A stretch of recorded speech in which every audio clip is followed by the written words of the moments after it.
DARCYS. They just performed at Canteen Art Shop and Gallery for Bands Undone. Thank you guys for stopping in on this hot day. Thanks for having us. Appreciate it. So I know that you're a band that pretty much works your asses off and you play as many gigs as you can to, you know, go around and tour. Does it ever feel like routine for you at all? Like, oh, you know, I have to wake up and do another show, or it just, you know, goes with the territory? No, I never gets routine, especially at our level, because nothing's ever done properly. So we're late, or the other band doesn't show up, or whatever it is. So we're just scrambling. And I remember one time showing up in Saskatoon with like our 35, 40-minute Toronto set. And they're like, yeah, 3 hours, right? We're like, and so we were playing like Madonna covers that songs I've never heard. And Mike's like, I know this song. We're like, okay. We played Age of Consent by New Order for 20 minutes. Yeah, that was good too. The post-rock jam at the end of that song.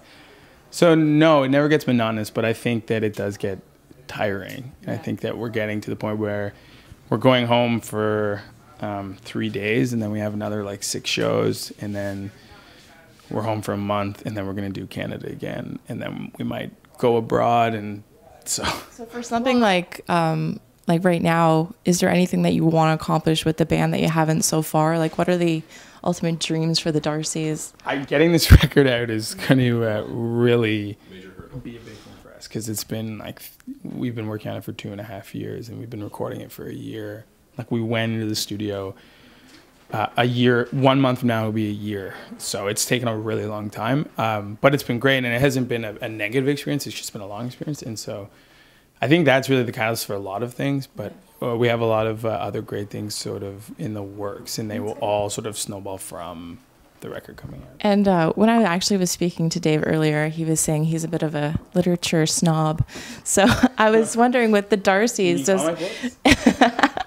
with the DARCYS, graphic novels. Right. Oh, yeah. Proustian themed graphic novels. Yeah. But I'm assuming, does it have somewhat to do with the Jane Austen novel?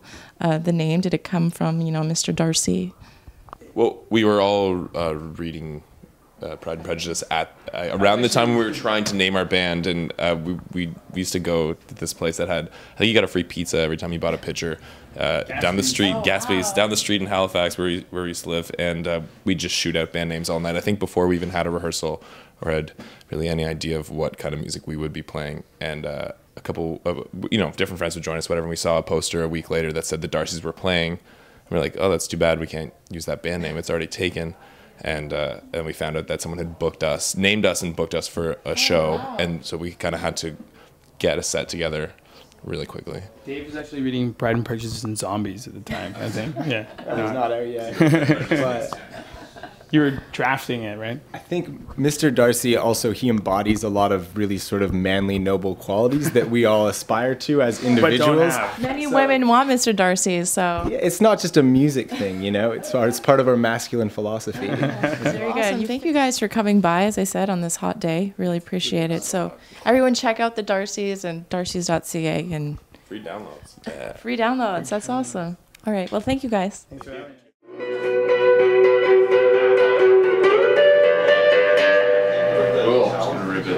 Just a little riff. Just a little riff. Yeah, that's all it is. That's all this song is just me going.